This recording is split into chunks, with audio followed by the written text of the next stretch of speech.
বৃষ্টির দিনে বাঙালি খিচুড়ি খাবে না সেটা তো হতেই পারে না। তো আজকের বৃষ্টির বিকালে কি করলাম সেটাই আজকে আমি আপনাদের সাথে শেয়ার করব। তো প্রথমেই আমি খিচুড়ি রান্না করার জন্য চাল আর ডালটা ভিজিয়ে রেখেছিলাম। তো এটা যতক্ষণ পর্যন্ত পরিষ্কার না হচ্ছে আমি ততক্ষণ পর্যন্ত এটাকে ধুতে দেন আমি এটাকে ধুয়ে রান্নাটা বসিয়ে দিব। তো রান্না করতে করতে অলমোস্ট 7টা 8টা বেজে যায়। আমরা মাগরিবের নামাজটা পড়েই রাতের খাবারটা খেয়ে নিই। এর আগে আসলে অনেক কিছুর কারণে বিজি হয়ে থাকি, তো এর আগে আসলে খাওয়া হয় না। তো রান্না করার জন্য আমি পেঁয়াজ আর গোটা মশলাগুলো ফ্রাই করে নিয়েছি। তেলের মধ্যে যখন গোটা মশলাগুলো দিবেন তখন একটা সুন্দর ঘ্রাণ বের হবে, আর এই ঘ্রাণটা কিন্তু আপনার পুরো রান্নাটাকে অনেক বেশি অসাধারণ করে দিবে। তো এরপরে গরম মশলা দেওয়ার পরে পেঁয়াজটা ফ্রাই করে নিলাম। পেঁয়াজটা যখন একদম গোল্ডেন ব্রাউন হয়ে গিয়েছে দেন এর মধ্যে আমি আদা রসুনের পেস্ট দিয়ে একটু কষিয়ে নিয়েছি। আদা রসুনের পেস্টটা যখন গন্ধ চলে যাবে তখন আমি এখানে চাউলটা অ্যাড করেছি। দেন এখানে হলুদ, মরিচ, লবণ আর একটু গরম মশলা আর জিরার গুঁড়ি দিয়েছিলাম।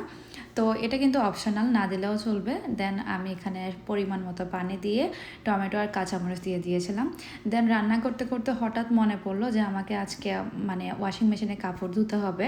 আজকে দুপুরবেলা আমার ছেলে কম্বলের ওপরে শিশু করে দিয়েছে। দেন আমার তখন কিন্তু অনেক মেজাজ খারাপ হয়েছিল, বাট ভাগ্যিস যে ওয়াশিং মেশিন আছে। দেন আমি এখানে কাপড়টা ধুতে দিয়ে দিলাম, তার সাথে আরও অনেক কাপড় দিয়েছিলাম। আর রান্না করতে করতে আমার কাপড়টা অলমোস্ট ধোয়া হয়ে গিয়েছে। দেন এর মধ্যে আমার রান্নাটাও অলমোস্ট শেষ হয়ে গিয়েছে। আর রান্নাটা মাশাল্লাহ খুবই মজা হয়েছিল। এর আগের দিন আমি গরু গোশত রান্না করেছিলাম, একটু বেশি করে রান্না করছিলাম, তাই আজকেও বেশ অনেকটাই গরু মাংসর থেকে গিয়েছিল। তো সেটা দিয়ে খিচুড়ি খেতে আরও বেশি মজা হবে। আর গরু মাংস কিন্তু যখন একটু বাসি হয়, একদিন পুরনো হয়, তখন কিন্তু মজাটা আরও বেশি লাগে, একটু ভুনা ভুনা হয়ে যায় আরও।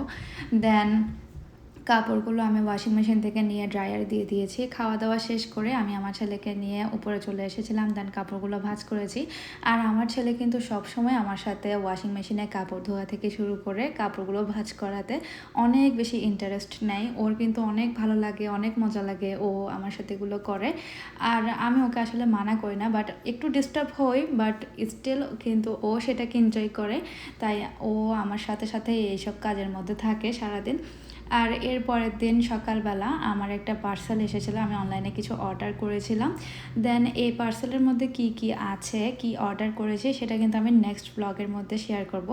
ইনশাল্লাহ নেক্সট ব্লগ অবশ্যই দেখবেন। সবাই ভালো থাকবেন। আল্লাহ হাফেজ।